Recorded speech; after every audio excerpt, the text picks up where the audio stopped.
This is actually part of the series that I'll be doing. Is this thing working right? Can you hear me? Okay. The last couple times we had trouble. As you know, the 300th year anniversary of the 1715 fleet, which is lost on the coast here, is next year, July 31st. And originally I had Juan Carlos, the King of Spain, lined up to come. But as you know, a few months back, he had to abdicate, give up his thing because of a few scandals. You know, he had a German girlfriend that the press found out about. And also, he killed the elephant in Zimbabwe, which didn't go over too big in Europe. And so his son's in, and when his son was real small, he used to call me Tio Pirata, Uncle Pirate. So now he's the King of Spain, and he's only been in a couple months, and maybe I'll get him to come here for this celebration, which is pretty important. Everything tied into that celebration is tied into Manila Galleons, and that's why I'm giving this talk. And how is that? It's because all the really good stuff that's on this fleet when it went down, including the Queen's jewels, which are 1,250 incredible pieces of jewels, tiaras, like 300 tiaras made out of gold with everyone different, with diamonds, rubies, sapphires, and all that, all kind of bracelets and everything. The Queen's jewels has never been found. They're down off of Sebastian, on the site we call the cabin site that I'll be talking about. And that ties into the celebration next year. But also, a lot of the good jewelry that have been found to date on the 1715 wrecks, not just the one at the cabin site, which is 2 miles south of Sebastian Inlet, but on the other ones down off of Fort Pierce and as far north as St. Augustine. Anyhow, these ships were incredibly, you could see it, how big they were. A regular Spanish galleon, which are the ones lost on the coast here, lost in the Caribbean, lost around the world, you could put 10 of them on one Manila galleon. These were massive ships. They were the largest sailing ship during the colonial period. Even though they were longer voyages, like the Portuguese went from like Goa, India, but they stopped in different places like Brazil and the Azores, etc. When the Manila Galleons took off from Manila, they had 9 to 10 months non-stop voyages. And the reason for that was that when they left the Philippines, the winds and the currents in the Pacific were against them. So when they left the Philippines, they had a diddy-bop up to the coast of Japan, and if they were lucky enough not to get wrecked there, because if they did, being Christians, they got their heads chopped off and they got crucified. So if they're still lucky and they made it further, they went all the ways up to the Aleutian Islands, hugged the coast of Canada, all the way down to where Drake's Bay, which I'll talk about in a minute, by San Francisco, then to Acapulco, and then all the goodies that were brought over from the Orient, which we'll talk about in a minute, were put on mules and taken from Acapulco over the high mountains of Mexico, down to Veracruz, put on the ships of Veracruz, and then they came this way. You know, they went to Havana, came up the coast of Florida. They always cited Cape Canaveral, and so that's why we have so many Spanish wrecks on this coast. The bad news is all these ships only had bronze cannons, and all the other wrecks that we find here usually have iron cannons and iron anchors.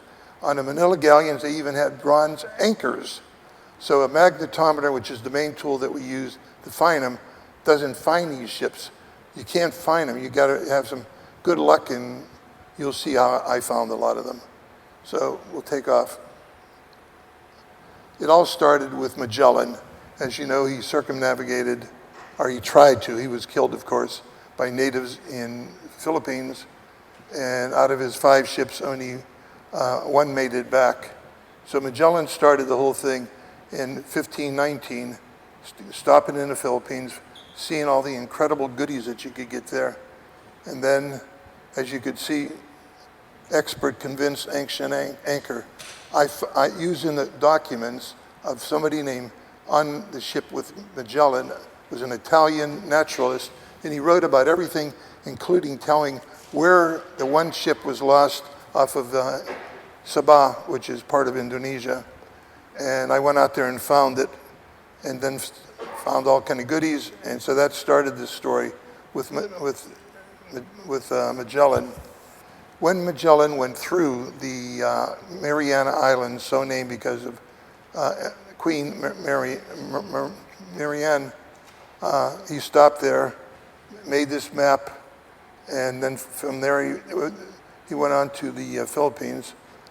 When he was there, he lost an anchor, and you could see instead of being an iron anchor, it was bronze. So the anchorage off of Guam, where I found it, I found 3 of his anchors there. And what's interesting is the wood in the back there. Usually when we find anchors here, they don't have the wooden stock, but this wood is a type of wood. It's very, very strong, and the sea worms don't eat them away. And how do I know I found the spot where Magellan was in Guam? Because I found all these jars that we call olive jars, because they not only carried olive oil, they carried wine, of course, very important to Spaniards.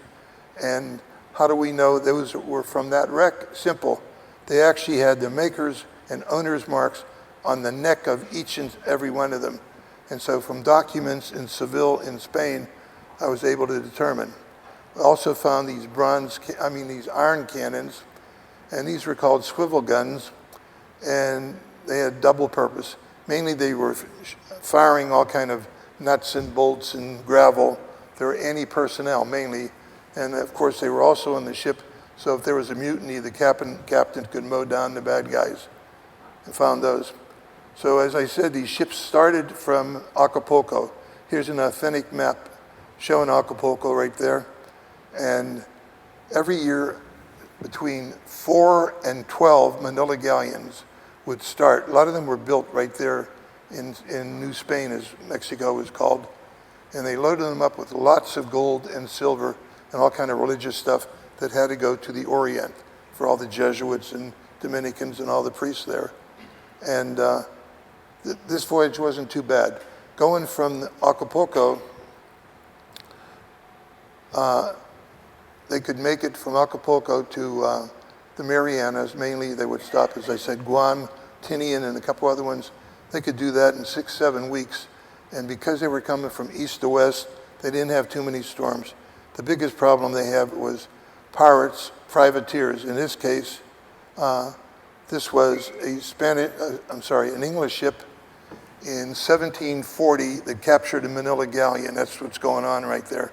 And what was interesting is, it was to them, as I said, such a large ship, they took it all the way back to England, the ship that they captured, and they decided to strip it and see how they could build such big ships. And when they stripped it and they took the keelson off the keel, which is the wooden part above the keel, they found 33 tons of gold bars hidden there. The Spaniards had hidden the bars under there. Then they lose the ship, and the English find it when they get them home. So that was interesting. So the coins that went over, like you see here, the M is for Mexico, the MO over there for Mexico, the 8 is a piece of 8, the assayer's name is on there, F for Fernandez, and there's a date on it, 1733, and the coat of arms of the King of Spain. And notice the fleur-de-lis in the middle, because at this time, the Spanish king was a Frenchman who became, King of Spain. And these are really perfect, these pieces here that you see. Now, how do I know so much about the Manila Galleons? I went to Portobello Road, which is a place you could do antique shopping in London. And I went into a place that sold cowbells, bronze cowbells, and different things. And I'm looking in a pile of stuff, and you won't believe it. The guy had 2 authentic astrolabes. Today they sell for $750 to $1 million each. He just thought they were like weights. He sold them to me for $200 each. But in that pile of brass, cowbells and other stuff, he had this book, and this book's about 1 inch thick, and it showed it's in Latin, and as you can see, it was published in 1584, and it was the route that the Manila Galleons took and everything about building them, et cetera, and that was an incredible find. Now this gives you an idea of the size. The big ship there on the right-hand side is a Manila Galleon. Look how big it is. And then there's one that's already been destroyed by the Dutch. This is a Dutch attack in 1608 in Manila Harbor. The Dutch are these little ships here, and they thought nothing attacking these ships, which were tonnage-wise 20 to 25 times the tons. And the way they did it was they'd go as fast as anything underneath the guns of the Spanish galleons. So they'd try to get right here, then blow a whole bunch of holes in it, and then scamper aboard, to capture the ship. So this gives you an idea about the size of Manila galleons here. From Manila, these ships used to go, or they would send other ships to Malacca, Malaysia, which still exists today, Malacca. And there is where the trade would start. They brought over tons and tons of gold and silver coins and bullion bars, and they used that to trade for the exotic products of the Orient. And the main thing they wanted, of course, they had all the church plate that we find, all the incredible jewelry we find, whether we find it at Sebastian, off of Cape Canaveral, or wherever you find it, it all was mainly made in the Orient. That's where all the skilled craftsmen, anything with like emeralds, diamonds, you think because emeralds were from Colombia, those actually were exported from Colombia over to the Orient to be used in jewelry. So I worked at Malacca. When they got to Malacca, they also traded with Oriental ships like you see here. And if you look on board, those are Orientals on board. So they gave the gold and silver to them, and then they got all the beautiful porcelain, all the silks and spices and stuff like that, and they traded it for gold and silver. And what happened was, after I did my Columbus voyage, some of you have been to my lecture in 1962, then I had the Viking voyages in 64 on 10th century Viking ships, and then again in 68, the year I came to Brevard. And I needed to build a Manila Galleon. I wanted to tie it into the quincentennial, the 500th year anniversary, 1992. Columbus discovered America and all that. Well, I wanted to show that other people also were sailing big ships and had a lot of fun. And here's some of the documents, and you could see the script that I used to have to read. And it was incredible, the stuff in the archives like that, because it was a mixture. Remember, they only did things phonetically. The scribes who made these documents couldn't really read or write too well. It's what they heard. And so it was a mixture of Catalan, which is a different language, Castellano, Spanish, Latin, Portuguese, and Moorish, because in 1492 is right when they just kicked the Moors out of, the Muslims out of Spain. And as I already said, Portuguese.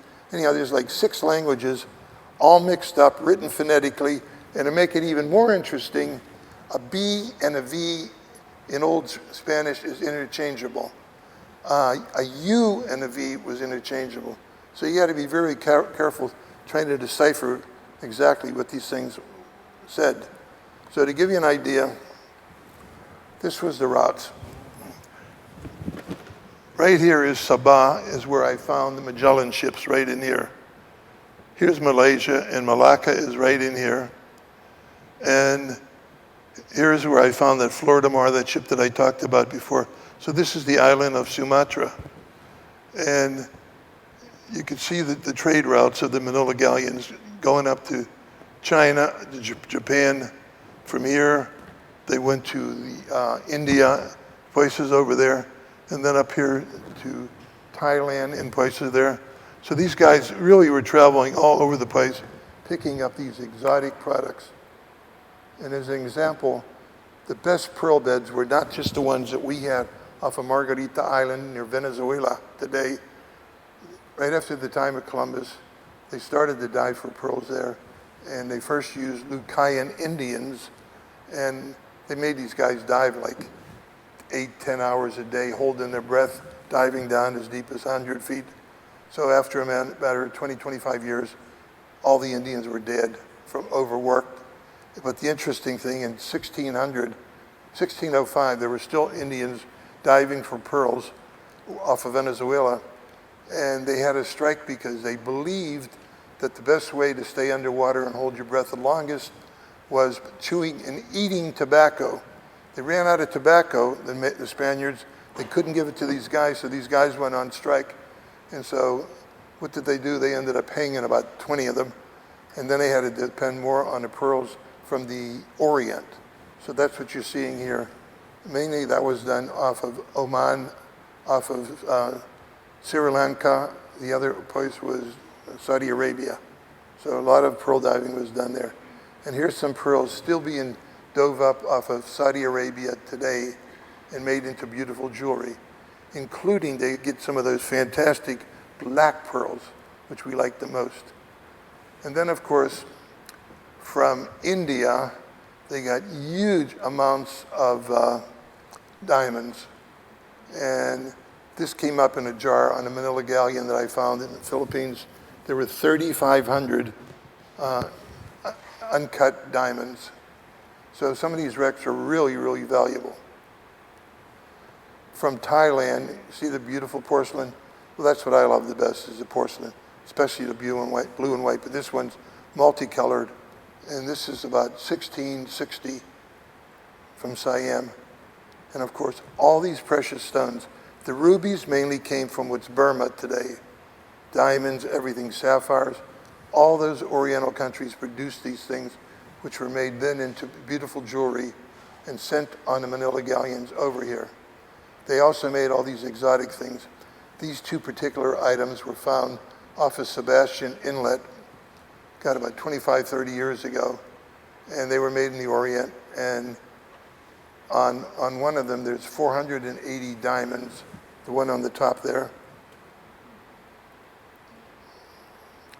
Lots and lots of jade came from the Orient.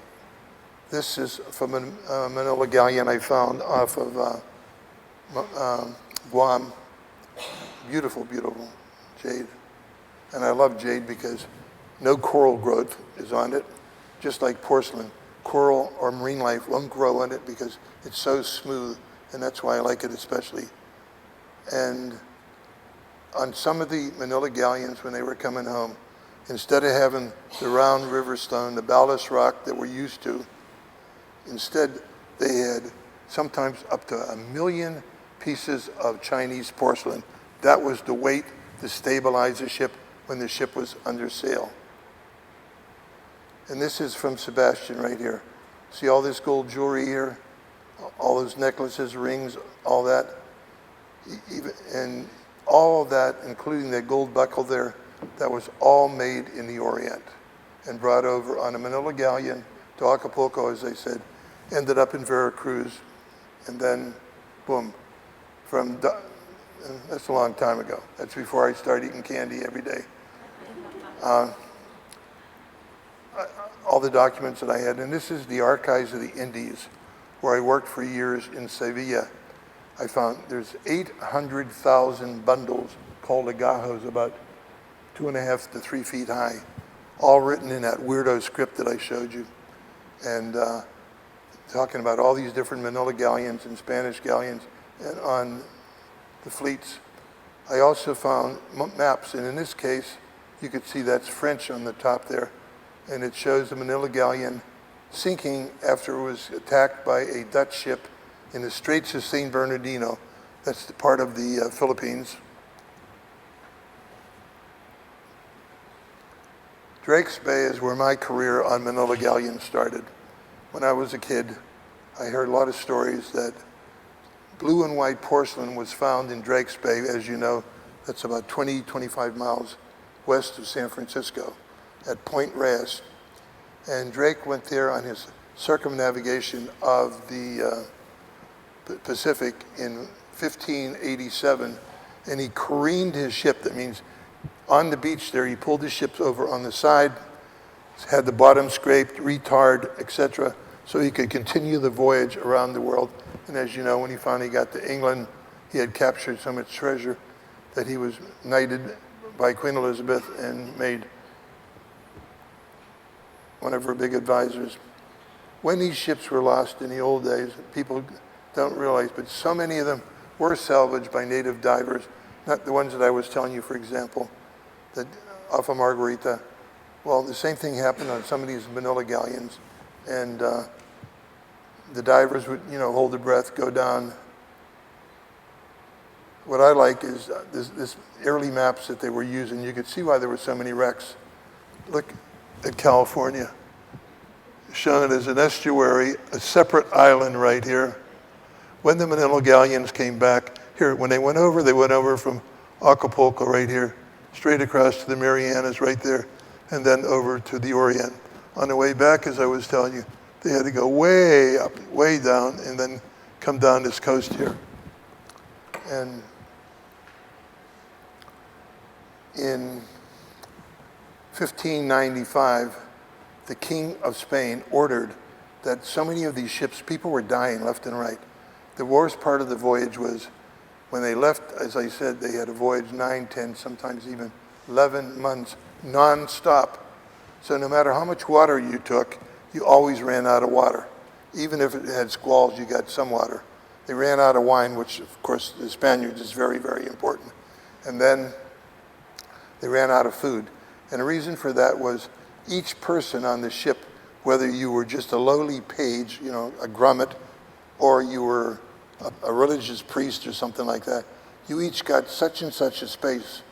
And so in that space, you're supposed to put your food, all your stuff, and whatever you're taking back to the old world. I mean, from the Orient. And so the more space that you used for food, the less space you had to take porcelain and all the goodies that I'm showing you. So people never took enough food. So the worst thing that happened was they would die of exposure when they hit the Aleutians and places like that, because they didn't have any, they came from the Philippines where it was nice and warm. They died from the lack of water, and of course, scurvy because there was no vegetables, there was no vitamin D, and of course, the water ran out. So the bad news is the fatality rate, once they left Manila, before they got to Acapulco, was 75 to 80%. That went on for hundreds of years. So you could imagine. So the King of Spain ordered a fleet to stop in 1595 and find a place where after that long voyage and after coming down from the Aleutian Islands, that they could stop and get water, get the people ashore, hopefully find some kind of fruits or vegetables, something to stop the people from dying, and then, of course, continue on to Acapulco with the goodies. So in 1555, he had a fleet go there, which was run by a Portuguese named Cermeño. Why Portuguese and not Spanish on a Manila Galleon? Because almost all the best navigators in the world were Portuguese, not Spaniards. Spaniards were fighters and lovers, man. They weren't into all this navigation. They just wanted to fight, and all that kind of stuff. So Cermeño stopped in Drake's Bay, where Drake had already been 8 years before. And while he was there, a storm came up while his people were ashore trying to get water, and he lost a ship called the can't even remember the name of the ship, San Francisco. And it wrecked there, and almost everybody on board, 900 people drowned, and it was lost right there. And then a couple of the other ones wrecked up, the storm threw them up on the beach, and the Indians helped them make a longboat type thing, loaded them up with what water they could get, and they headed for Acapulco, and it took, in a longboat with nothing but oars, believe it or not, only, I think, 60 survived, and by the time they got to Acapulco, they were almost dead. So that's the story of Drake's Bay, where I started my little career. And that's a view of Drake's Bay. When I was 13 years old, I went there diving because of this rumor I heard about porcelain coming up on a beach. And I thought it was tied into Chinese ships crossing the Pacific and landing there when they said blue and white Chinese porcelain. And there were a lot of different accounts in archaeological journals. So I go there and I find out instead it was that was the San Francisco that was lost there. And to give you an idea about these ships, there's a bronze anchor. You don't find a bronze anchor on anything except some modern yachts today. That's my daughter who's now in her 40s. That's when she was 9 years old. And even that chain there is a type of bronze there. That's off of Monterey. Later on, when they found out that there was so much trouble with the Indians in Drake's Bay by San Francisco, they started this stop off of Monterey, California, to get their, it's called replenishment, or food, water, etc. Put the sick people ashore and let the monks take care of them and stuff like that. And in the 1940s, some Navy divers found a Manila Galleon right off of Monterey, and that's the bronze cannon that they pulled up at that time. So I was telling you about ballast stones.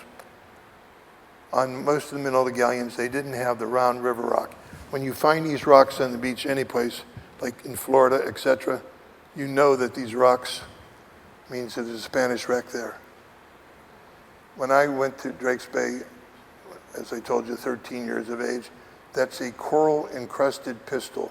Right here is where the trigger is, right there is where the flint, and I found that off of Drake's Bay.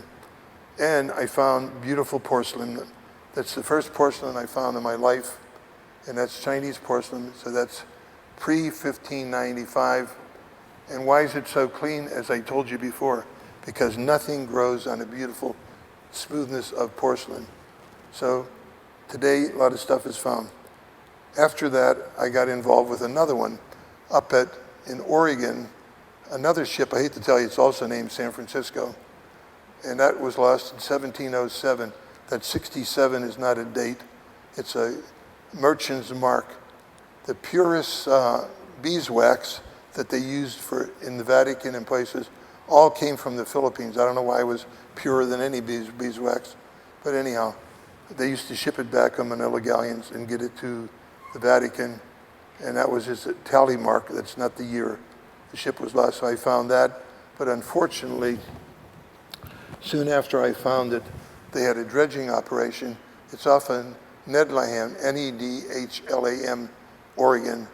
They had a dredging operation and made a national park there, and they dredged the whole wreck up and threw pieces of it up, making a parking lot on land. So you could see the battle I'm fighting all my life, trying to protect sites. How do I find wrecks besides the documents in the archives, etc.? Now we're in the Philippines, and I used to always go to the fishermen because they know where things are in the water, better than documents or anything. And so I went to this guy's place, and I asked him if he could take me out in his dugout canoe and show me where he finds things in the sea. And while I was there, I noticed he's getting water out of this jug. Well, that jug is from Matalaban, Burma, and that jug is early 1500s. So that led me to a wreck. He takes me out, he says, I pulled it up in my net right down there, and I go down, and there are hundreds of those jars down there, as you can see right here. Some of them very, very ornate, right there, see it? Beautiful dragons on them. And some still had stoppers on the top with wooden plugs on the top, and a couple of them were filled with honey and rice. Well, these Manila Galleons, after such a long voyage, as I said, they were always in sinking condition. And here's another way. I went one day, from the documents, I knew in the Philippines where there was a Manila Galleon lost within a quarter of a mile. And so I go to this house, and they have all these broken shards of celadon, which is a green porcelain. And I saw it, and I said, this is very old stuff. And I said, the wreck must have really been mashed up for the ceramics to end up in so many broken pieces like you see there. And the lady I'm talking to, and her English is nil, and my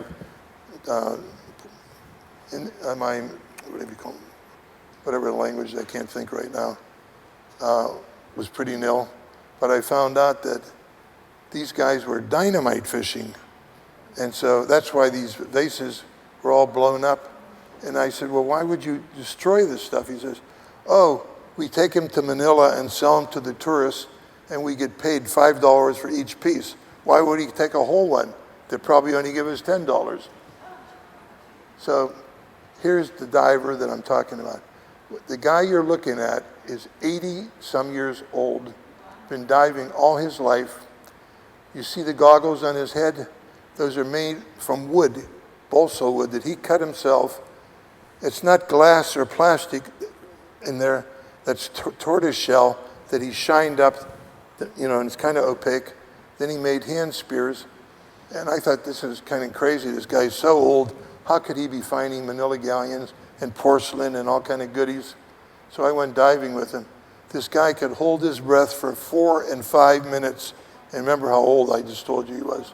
Incredible diver. The thing is, all these guys used to use is dynamite to fish. And this is the vessels that we used in the Philippines. And they would also use paint sprayer compressors and have a hose attached to it, put the hose in their mouth, go down with those goggles on, and they used to have fins made out of plywood, believe it or not, and go down and find the goodies. This is my wife who's here tonight, Jennifer, on a Manila galleon, but this was one going over with gold and silver coins. So this is what they were taking over to buy the products of the Orient. And here is what I was mentioning. They would stop in the Mariana Islands.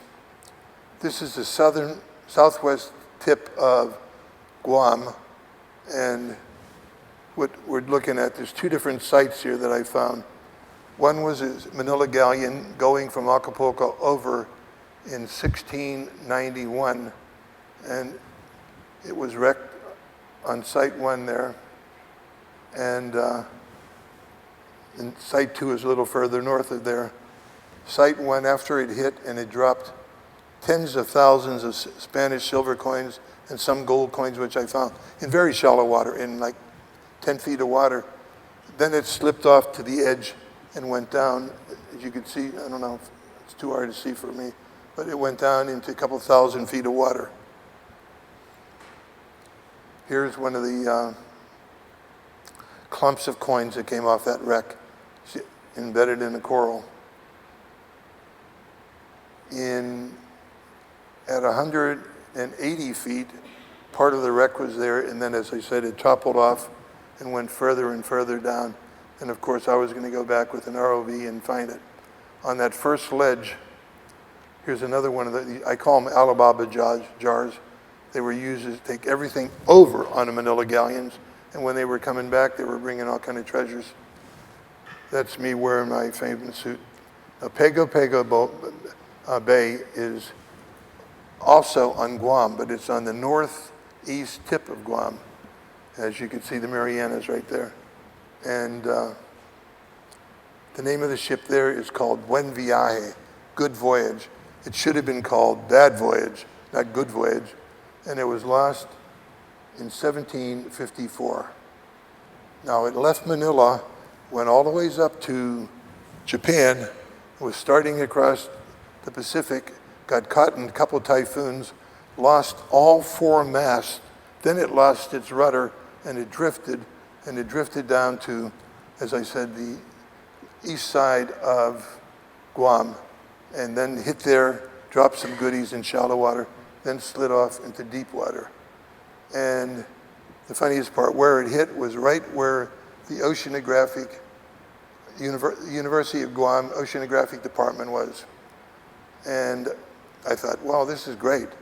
They must have divers there. So I go in to see the professor, and I said, you know about any shipwrecks off of here? He says, no. And I look on his desk, and what does he have on his desk? Chinese porcelain. I said, did you buy that in an auction? He says, no, but I'm not going to talk to you about it. So I realized he knew where my wreck was. So I started to dive close to shore, and I found out that many years ago, a helmet diver, they didn't have scuba in the earliest days, was diving, and in the marine lab, it was taking pipes where they went way down so they could pull fresh water up for the aquariums that they had at this oceanographic part of the University of Guam.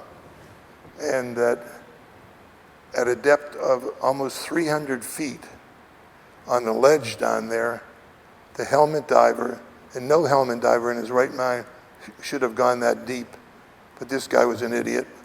He found what you're looking at, which he's been offered $45 million by different people already. It's the largest piece of jade. Now what's interesting is he brought that up in over 3,000 pieces, and after he got bent from making the deep dive, and he's been in a wheelchair ever since for the last 45, 50 years, he pieced that together piece by piece by piece. And the only part that's not jade on it is the bronze right there that you see. Right here is bronze. And from here to here is 12 feet, to give you the idea how big this thing is. And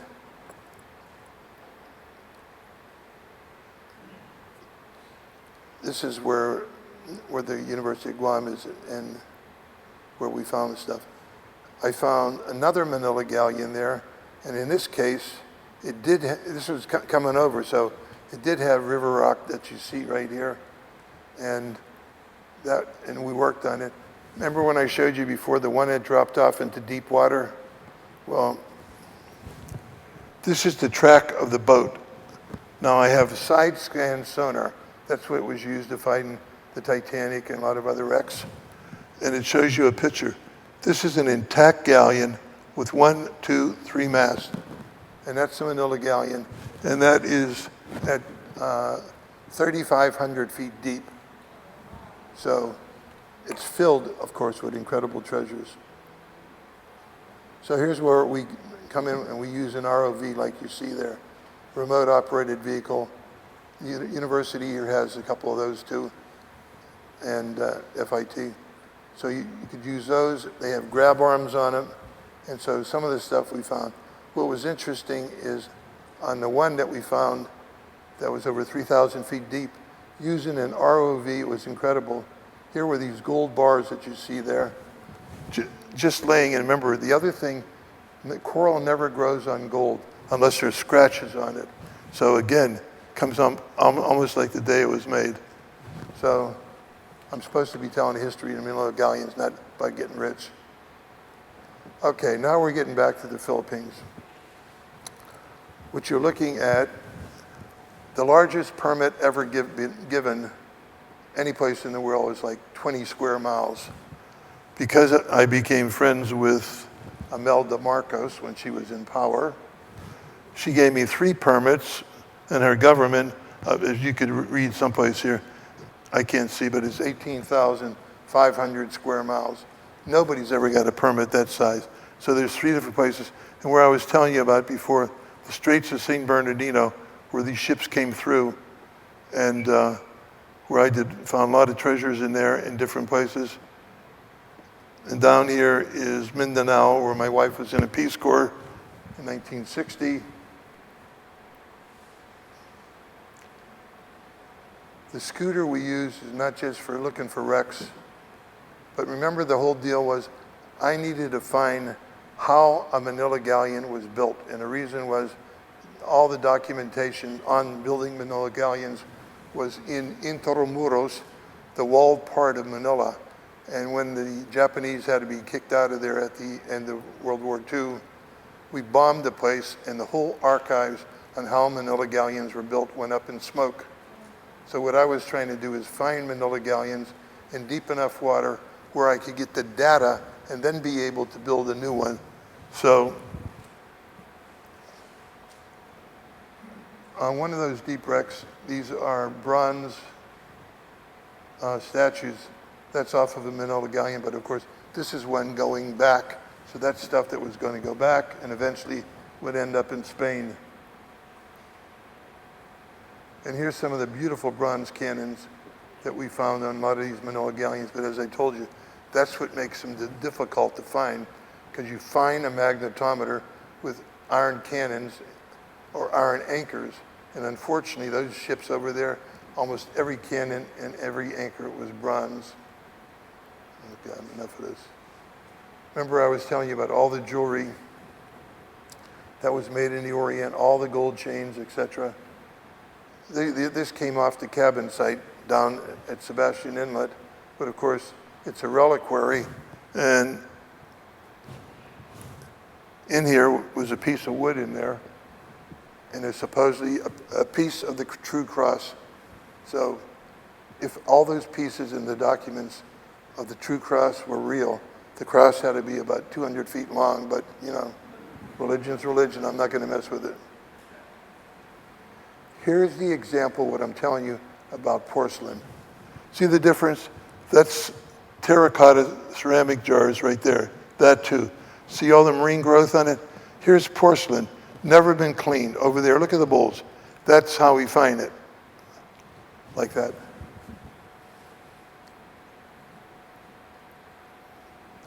Here's a good example. Here's some at home that I took off a Manila Galleon and brought here and then put it on display in the Asia Museum in New York, where it still is today. But this gives you an example of what happens with ships. We're always thinking of ships sinking deep. I'm looking for deep ships in this particular caper, but in this case, you can see on the edge of the reef, those are hundreds and hundreds of ceramic jars, not porcelain. So this was a ship that was inbound, and look how we find them. The water's so shallow, you could just snorkel like I'm doing right there and find this stuff. But then it drops off into infinity in a matter of a few feet. Here's Jennifer again, and one of my daughters, and she's holding a gold scapper tip with that sign. This shows you about the anaerobic conditions. Remember, anaerobic is when there's no oxygen at certain layers in the water or certain depths in the water. And so none of the marine growth, the sea teredo or the teredo navalis that eats the bottom of wooden boats, or even the pilings in the Indian Intercoastal Waterway here, on the Manila Galleons, the whole area in deeper water is anaerobic, and you can see that's a pulley block. It actually turned and worked. So that made me very happy, and I found a whole bunch more. So in the shallower places, up to 150 feet, I made a special blower and was able to blow away the sand off the parts of the wreck that are exposed. And here's what happens to a wreck. Remember I was talking about the keel and the keelson? There's part of one right there after we took the coral off. And all that coloring there is a huge stack of iron cannonballs. But it turns out a lot of the Manila Galleons and also a lot of the ships from South America that came up had bronze cannons. So here's the keel that we finally got that I showed you a minute ago that helped design how this ship, and I was telling about all the exotic products. What's interesting is this particular piece was found here on the 1715 fleet on the coast here. And what looks like a cocaine scoop is not. That's for cleaning your ears. That's for cleaning your teeth. And so, and for doing your fingernails and toenails. So that's called the manicure set. All these gold chains that we find, all, again, the gold came from the New World, but then it ended up being made into goodies over in the Orient. And here's an example of some, that's before I went on the diet. That's jade, and again, as I told you, nothing grows on jade. And that's celadon there, that jug there, and beautiful. And of course, nothing grows on there. Well, in all treasure capers, you're always going to have a lot of trouble. And in the Philippines, they had the NPA, the New People's Army, and I had a lot of trouble with those guys. And every month they had a tax, they put a tax on me for being there. Even though I had a permit from the government, I was working for the government and they were against the government. They were communists. So one month I was late paying the tax and they shot my building up, which was a small museum, conservation lab, and where we lived. And those are all bullet holes, and then they threw hand grenades in there. So treasure is trouble, the more the treasure. This was even a funnier story. I'm working off of Samar Island in the Philippines, and the locals told me, don't dive here because all the goodies down there belong to us. Hey, I got a permit from Manila. I got a permit signed by Mrs. Marcos. Doesn't matter. Those goodies down there belong to us. So when these guys are diving for shells and all kind of stuff, lobsters and goodies, if they find artifacts, they want to keep them and then sell them in Manila in curio shops. So that was one of 5 times I ended up having a dynamite dropped on my head, and it blew my eardrums out. So what's so funny, I needed medical treatment, so I got across to the mainland, Luzon Island, and I'm sitting in the back because I couldn't hear anything. And the NPA, New People's Army, attacked the bus, and I'm sleeping, I can't hear anything. And they went on and they shot a whole bunch of people. First they shot the driver and the armed guards on board, and then they shot a whole bunch of the people. So it's not always easy finding treasure. You have to put up with all this other nonsense. So on one of the Manila Galleons, what we did, we used the clamshell because it was too deep to dive. And what we're doing is bringing stuff up here, putting it in a strainer, then using a water jet to blow it away. And here's the bad part of the story. I had this beaver plane there to fly me all around the Philippines on these capers. And I bought this boat also to use on board. And everybody kept telling me there's a Bermuda Triangle over here in the Philippines, just like you have in the Atlantic Ocean. I said, that's crazy, no such thing. So anyhow, I had to go to Manila to get my ears treated. And when I came back, the boat and the plane both were gone, never to be seen again. So what happened to them, who knows? But we like the gold. And I'm happy to answer any questions right now.